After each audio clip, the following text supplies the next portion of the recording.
ወወልድ ወመንፈስ ቅዱስ አሐዱ አምላክ አሜን።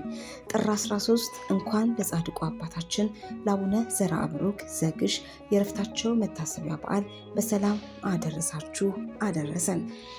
አባታቸው ደመ ክርስቶስ እናታቸው ማርያም ሞገስ ይባላሉ። ሀገራቸው ጎጃም ግሽ አባይ ነው። አባታችን ህዳር 23 ተጸንሰው ነሐሴ 27 ተወለዱ። በተወለዱ 7 ዓመት ሲሞላቸው ረቡዕና ዓርብን መጾም ጀመሩ።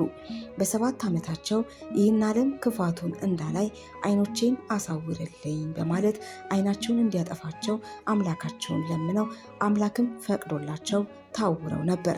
ከ7 ዓመት በኋላም ለዓለም የምታበራ ብርሃን አደርግሃለሁ ዓይንህ ይብራ በማለት ዓይናቸውን ብርሃን አደረገላቸው።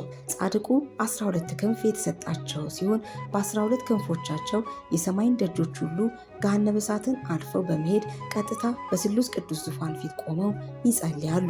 ከ24ቱ ካህናተ ሰማይ ጋር መንበሩን ያጥኑ ዘንድ ከፈጣሪ ስልጣን ተሰጥቷቸዋል። አባታችን ዘርአብሩክ በወቅቱ በነበረ ገዥ ፊት በሐሰት ተከሰው ለ5 ዓመታት ያህል በእስርና በእንግልት ሲኖሩ በዚያ ጊዜ ሁሉ ምግብ የሚባል አይቀምሱም ነበር። ከእስር ቤት 5 ዓመት ሙሉ ሲሰጣቸው ያጠራቀሙት የነበረው ምግብ ትኩስ ሆኖም ተገኝቷል። ከመታሰራቸው በፊት የጸሎትና ሌሎች መጽሐፍቶቻቸውን ለሰዎች አደራ ብሰጣቸው ይክዱኛል ብለው አስበው መጽሐፍቶቻቸውን ለአባይ ወንዝ አደራ የሰጡ ሲሆን ከ5 ዓመት በኋላ ከእስር ተፈተው ሲመለሱ በወንዝ አጠገብ እንደደረሱ ጸሎት ካደረጉ በኋላ ጊዮን ሆይ በእግዚአብሔር ፊት አደራ የሰጠውሽን መጽሐፍቶችን ትፊ ብለው እጃቸውን ወደ ወንዙ ሰደው መጽሐፍቶቻቸው ሳይረጥቡና ሳይበሰብሱ ከወንዙ ውስጥ አውጥተዋል። የጊዮን ወንዝ ግሽ አባይ ወይም አባይ እየተባለ መጠራት የጀመረው ከዚህ ጊዜ ጀምሮ ነው።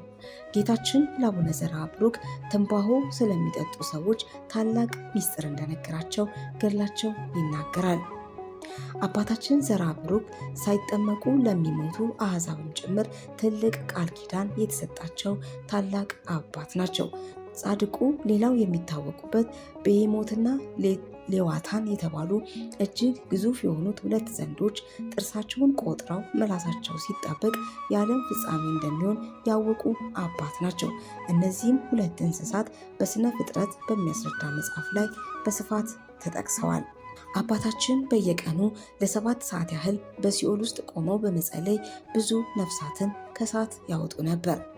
አባ ዘርአብሩክ እሳቸው በባረኳት ምድርና በልጆቻቸው ላይ ችግርና ረሃብ እንዳይደርስባቸው ቃል ኪዳን የተሰጣቸው ድንቅ አባት ናቸው። ጻድቁ በጎጆዋ ባህር ዳር አካባቢ 2 ቤተክርስቲያን አላቸው።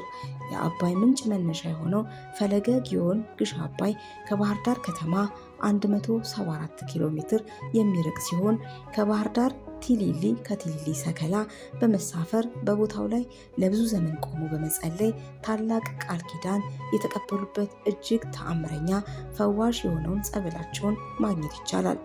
ቦታው መጽሐፋቸውን ለአባይ ወንዝ አደራ የሰጡበት ነው። ሌላኛው ቤተክርስቲያናቸው ከባህር ዳር የ2 ሰዓት ጉዞ በምትገኘውና አዴት በምትባሉ ቦታ የሚገኘው ነው። በረከታቸው፣ ረድኤታቸው፣ ቃል ኪዳናቸው ከሁላችን ሕዝበ ክርስቲያን ጋር ይሁን አሜን። ወስብሐት ለእግዚአብሔር።